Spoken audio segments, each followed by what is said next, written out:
Right now, Russia is just leaving military targets out in the open, daring Ukraine to hit them.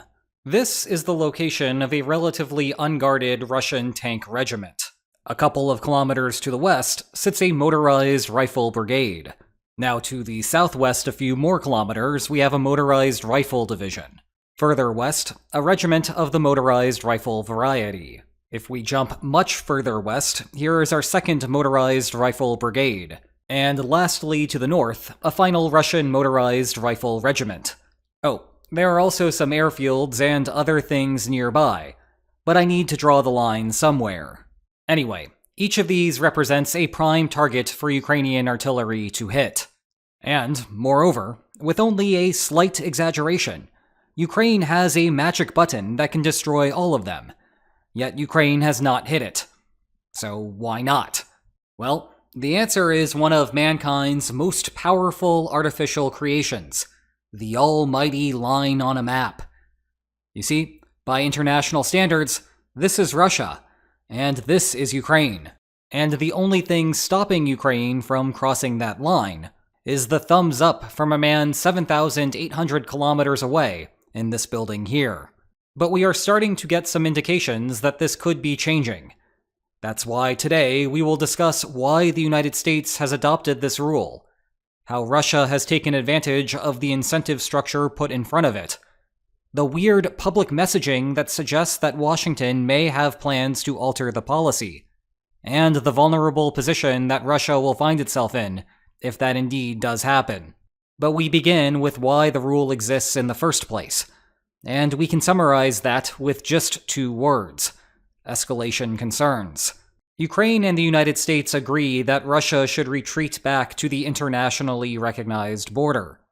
But the disagreement is in how much risk to take on in pursuit of that goal. Ukraine, with Russia slowly capturing more territory and incurring losses from Russian artillery strikes on cities, basically does not internalize any risk at all because the war is already ongoing. The United States, in contrast, has an active interest in not letting Russia advance past Ukraine's boundaries. In the meantime, Washington also benefits from the Kremlin incurring military costs as the war drags on. Thus, we get a spectrum of possible risk postures that the United States could adopt. At the moment, the Biden administration has set the cut point about here. This represents a steady stream of military aid, but with the restriction that the weapons cannot be used in internationally recognized Russia. So, on the map, Luhansk, Donetsk, Zaporizhia, Kherson, and Crimea all day. But anywhere over here, steer clear. Now, nothing in principle stops Ukraine from taking an already delivered shipment of weapons from the United States and forwarding it to, say, Rostov-on-Don. The consequence, though, is that Washington could then cut future assistance. Indeed, the threat to do so has thus far kept Ukraine in line with the line.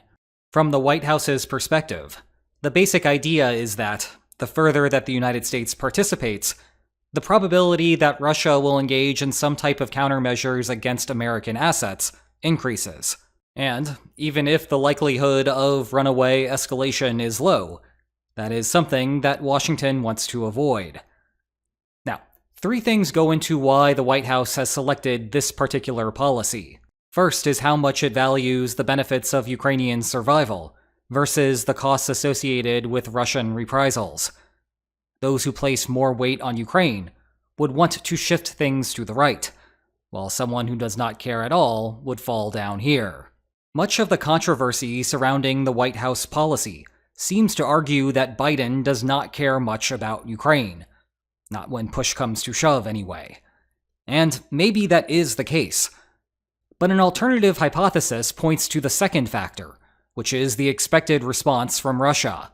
Imagine that the CIA placed a report on Biden's desk, indicating that the probability of a Russian response as a function of US actions looked like this. Then crossing this particular threshold here brings about substantially greater danger than tiptoeing up to the line. If so, then this policy looks very attractive. Now, we do not know what this function actually looks like. And that is kind of the point. It may very well be that this is what the intelligence says. Outsiders do not really know, and the White House would like to walk past that line. But the CIA is recommending otherwise. The point is that these two possibilities look very similar from our perspective, and the observational equivalence there does not really penetrate the public discourse on the subject. After all, subtlety and public discourse rarely go together. Instead, the discussion seems to focus all on the various actions that the West has taken so far that have not triggered any serious consequences from Russia, despite having broken the red lines that the Kremlin had made earlier. And, be that as it may, we just do not know what the intel says about the next one. Everything can be fine here given what has been done before, only for the intel to suggest something much worse at the next step. More on that in a minute. The third point is the military advantage it affords Ukraine. That is changing right in front of us, though, and necessitates a deeper dive. More on that also in a minute. On that theme, let's look at what Russia has been up to lately. And actually, I could have otherwise made this subtitle Incentive Structures Matter. How fun! In both war and peace, people are smart enough to strategize in response to the rules put in front of them. Create a bad incentive structure, and you will pay the price. Now, in peacetime, that might just cost you some money. Like when in 1860, US Congress began paying a set amount for each mile of track laid down for the first transcontinental railroad. And so the Union Pacific Railroad Company's vice president, Thomas Durant, ordered track designers to create unnecessary curves in the pathway, just so he could charge Uncle Sam more money. Of course, that example is fun and silly, if expensive to taxpayers. In contrast, if you get the incentive structure wrong in war, you are liable to increase the body count. Right now, the United States is confronting that problem in Ukraine. The "don't cross the line" policy has been in place since the start of the war, but recently Russia has adopted a new strategy that exploits the restriction. The basics of the adaptation involve two things: glide bombs and cross-border infantry attacks. Glide bombs are explosives that standard Russian military aircraft can fire off from high altitude. The bombs then take advantage of the elevation to let gravity and glider wings deliver them to their targets. Tactically, the advantage here is that glide bombs can easily travel beyond 50 kilometers. Kharkiv is about 30 kilometers from the border, so Russian planes can stay far away from the danger zone and still be able to hit their targets. Financially, glide bombs can be fashioned out of stockpiles of old Soviet weapons and do not burn through pricey propellant. As a result, Russia has a seemingly endless supply of them. The second half of this is how Russia has prosecuted its northern offensive. We have covered exactly what is happening there previously, but the main point is that Russia is using its side of the border as a safe harbor to stage and launch cross-border attacks. This has allowed Russian forces to capture small sections of Ukraine north of Kharkiv, and it is giving Russia the range to pound the city itself, though it has not yet led to the substantial losses that the West feared when the offensive began. Nevertheless, this has resulted in a situation where some prime Russian targets are essentially sitting out in the open. Yet Kyiv cannot do anything about them because Washington has kept the easy button locked. To be clear, easy in this context does not mean easily win the war. Rather, we are talking about easily inflicting significant damage on Russia's military capacity and destroying the entire premise of the northern Russian offensive. As an example, take the HIMARS launch platform. If you want to avoid a thorough breakdown on the subject, here is a crash course. The common Gimler's delivery system has a range of 70 kilometers. The cluster munition version of ATACMS goes 160 kilometers, and the unitary warhead version of ATACMS goes 300 kilometers. In other words, each system can easily hit the targets lined up along the border, never mind support systems and airfields further back. Now, to be clear, the effect of the White House's restriction is not as significant as it may seem. Bombs, to some extent, are fungible. The US weapons used inside of Ukraine's borders free up Kyiv to redirect its own weapons into Russia. For example, the drones currently targeting Russian refineries and weapons factories may have otherwise been needed domestically. The thing is, though, that Gimlers and ATACMS can just do some things better than the alternatives. To continue with that example, oil refineries are soft targets that relatively small drones can cause significant damage to. Hardened targets may simply need the bigger HIMARS boom. Put differently, Russia has a ton of vulnerabilities ready for the West to exploit, if Washington is ready to gamble on escalation. Indeed, it seems as though something like that may be in the works. Remember that third component behind the wisdom of the decision? The difference in military utility between having the rule and not? Well, the White House adopted the policy before Russia was exploiting it. Back then, the difference was notable but not substantial. But we are no longer living in that world. Correspondingly, we are starting to hear changes in US rhetoric. Changes that have been loud enough to be heard over Secretary of State Antony Blinken shredding it up in Kyiv's underground music scene. The first indications came during that very trip to Ukraine on May 15th, where he said that the United States has not encouraged or enabled strikes outside of Ukraine, but ultimately Ukraine has to make decisions for itself about how it's going to conduct this war. The media immediately picked up on a seeming departure away from the strict line-based rule and began to ask for clarification. And that's where the fun began. Deputy Press Secretary Sabrina Singh then said that the Pentagon believes that the equipment, that is, the capabilities that the DoD is giving to Ukraine, should be used to take back Ukrainian sovereign territory. Asked whether it is a binding commitment Ukraine must make to stay within the line, Singh chose to describe it as a request.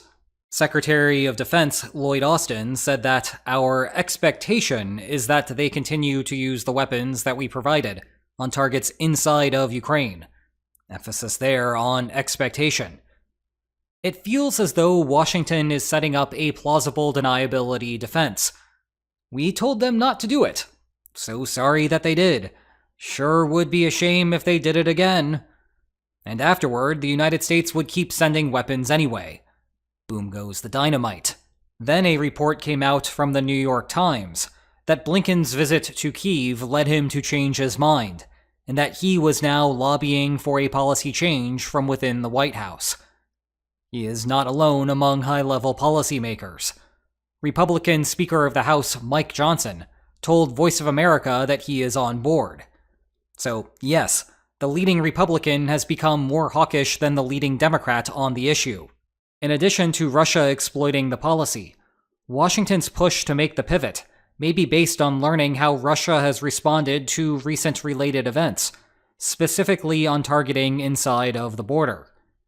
The United Kingdom approved the use of British weapons in Russia a month earlier. Freshly minted member of NATO, Finland, has been good on this since February. At the beginning of May, either Latvia's foreign minister or FM radio, not sure which, cryptically indicated that approval from states was also happening in private. In other words, the risk is being spread out. Meanwhile, Kyiv's refinery campaign that started at the beginning of the year and has kept marching forward since then has not led to a clear or significant escalation by Russia in Ukraine. If American weapons were used on military targets, unlike civilian infrastructure, why should Washington expect any worse? Also, yes, this took me forever to originally animate, so we are going to keep seeing it every time I have an excuse to show it. Anyway, this may be part of the plausible deniability framing, where the Kremlin knows that US weapons are being used, but simply does not say anything about it. The idea there would be that the Kremlin figures that engaging the United States would do more harm than good, and thus keep silent on Washington's true role, so that the Russian public does not put the Kremlin in a corner. Something like that happened, but in reverse, during the Korean War, when the Soviet Union went a step further by flying active missions, and Washington kept quiet to prevent the conflict from spiraling into something much worse. In any case, Russia has put itself in a vulnerable position, again, pending the US okay. It is not like these targets are completely defenseless, but Russia has leveraged Ukraine's handcuffs to deploy everything in this manner.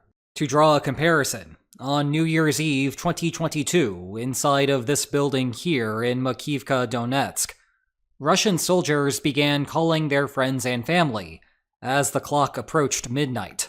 Ukrainian intelligence picked up on the chatter, woke up the HIMARS, and 4 minutes later, somewhere between 89 and 610 Russian soldiers were dead, depending on whom you ask. Fast forwarding, Ukraine knows where a lot of similar facilities are today. Thus, if Washington picks up the phone and unlocks the easy button, and if Ukraine can discreetly coordinate a bunch of its HIMARS launchers, Russia could find itself having its single worst day of the invasion since it began. Final conspiracy theory note: there is a clear incentive to trick Russia into thinking that the United States is considering giving the green light, even if there is no real discussion about it. That might convince Russia to pull back even if it would not be necessary. In other words, we can't 100% trust that Blinken isn't playing us, that Austin isn't trying to be tricky, or that Singh means what she says, unless she is singing the praises of one of my books on the war. That's assuming that she's ever read any of them. I have no idea. Regardless, you can check the video description for more information on those books. And if you enjoyed this video, please like, share, and subscribe, and I will see you next time. Take care. You know, if life were an absurdist comedy, there would be a simple solution to Ukraine's dilemma. Ukraine would hold a ceremony annexing a 20-kilometer corridor into Russian territory. Then, with the new lines in place, off go the explosions. When Washington gets mad, Kyiv points out that they were merely following the rules. Bombs only on Ukrainian soil. Hey, if you wanted something else, you should have been more specific by what you meant when you said Ukraine.